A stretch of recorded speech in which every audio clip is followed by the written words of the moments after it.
Лавр жапырағының сіз естімеген емдік қасиеті. Ертеде кептірілген лавр жапырағын халық медицинасында көп қолданған. Оның тұнбасы бауырдағы тасты түсіру үшін, асқазан ауруын емдеп, адамның асқа тәбетін ашуға пайдаланған. Сіздермен бірге жаңа дау арнасы. Каналға тіркеліп, лайк басып, пайдалы ақпаратты соңына дейін қараңыз. Қыжыл кез келген жасты мазалайтын ауру. Әсіресе тамақтан соң өңеш пен жұтқыншақтың айналасын күйдіріп жатқандай сезіледі.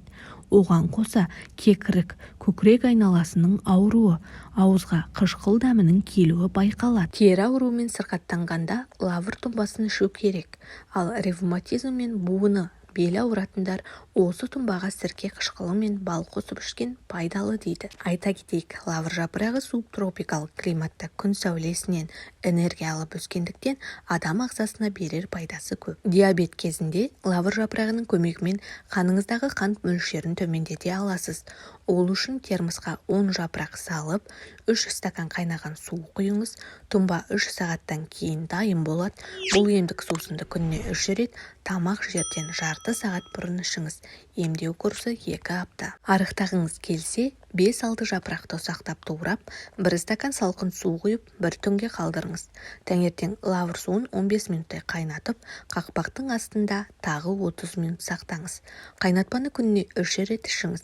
Емделу курсы 1-7. Одан кейін міндетті түрде 2 аптадай үзіліс жасауыңыз керек. Сусын дәмді болу үшін бал, жаңғақ, даршын, кардамон қосып ішуіңізге болады. Ауыз қуыс ауруларына қарсы.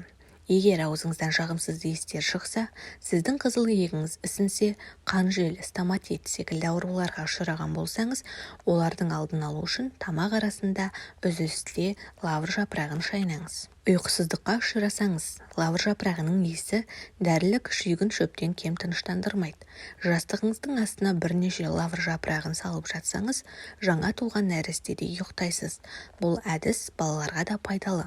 Мұндай хош иістен бала керемет, қалың ұйқыға кетіп, түн ұйқысын мүлдем бөлмейді. Ара шаққан кезде, егер сондай жағдайға тап болсаңыз, лавр жапырағын ара шаққан жерге қойып байлап тастаңыз. Қабыну тез арада кетеді. Үйіңіздегі ауаны хош иістендіреді. Лавр жапырағының құрамындағы эфир майы болғандықтан, үйіңізді залалсыздандыратын қасиетке ие. 10-15 минут жапырақты алып, қайнатып, бөлмелеріңізге қойыңыз. Бірнеше минуттан кейін керемет хош иіс шығатыны анық.